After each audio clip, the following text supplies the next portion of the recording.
Shoulder bridge, bridging, and hip rolls modification on the Spine Corrector. So you're gonna have your client facing away from the apex of the barrel.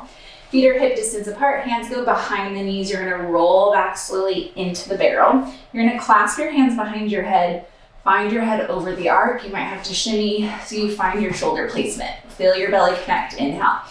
Exhale, push your hips up to sky, feel your belly connect.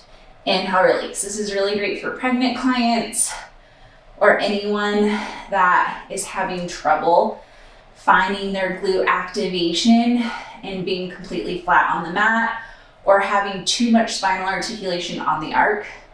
Last two, feeling your belly connect a lot.